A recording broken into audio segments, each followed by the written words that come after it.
Kamahalang Turkey, hindi nga po naitago ang pagkadismaya sa naging laban ni Alexandre Usyk.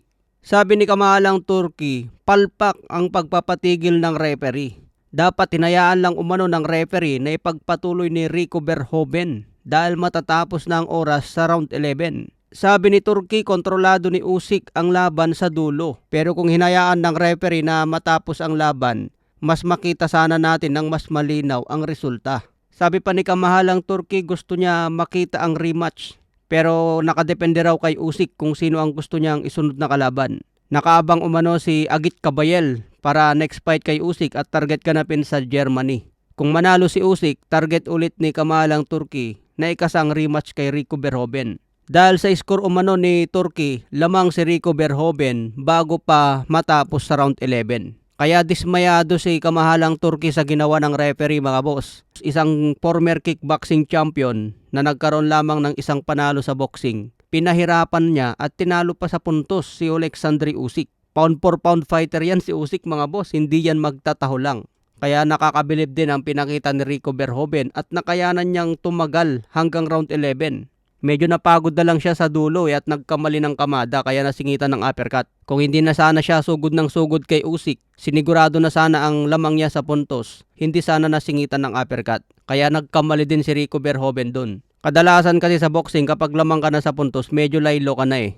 Pwede kang mag-counter-counter na lang sa kalaban. Sa ibang banda, Canelo Alvarez, sinabi niya na tama lang ang ginawa ng referee para daw hindi na mapahamak si Rico Verhoeven. Kaya pabor pa rin si Canelo Alvarez sa ginawa ng referee.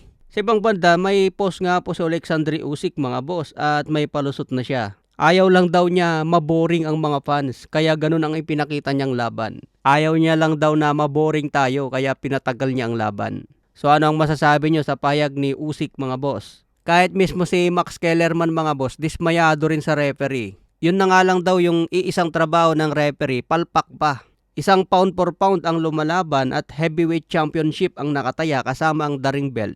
Pero hininto mo agad-agad ang laban na patapos na ang round. Okay lang sana kung nasa kalagitnaan pa ng round eh. May dahilan na magugulpi na si Rico Verhoeven. Pero yung 1 segundo, 2 segundo na lang ang natitira. Kaya pati si Max Kellerman bad trip din sa ginawa ng referee. Dahil mas gusto umano ni Max Kellerman na makita ang laban hanggang dulo.